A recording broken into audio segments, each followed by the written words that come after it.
How to redeem the finals code. Start by opening your favorite web browser on your computer or mobile device.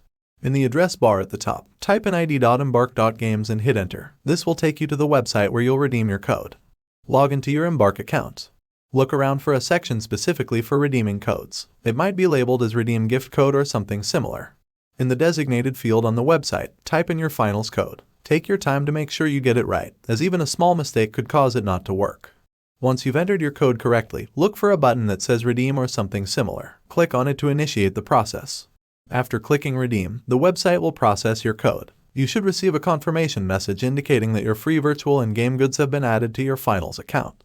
To make sure everything worked properly, log into your finals account and check for the new virtual items. They should be automatically added, ready for you to use in-game.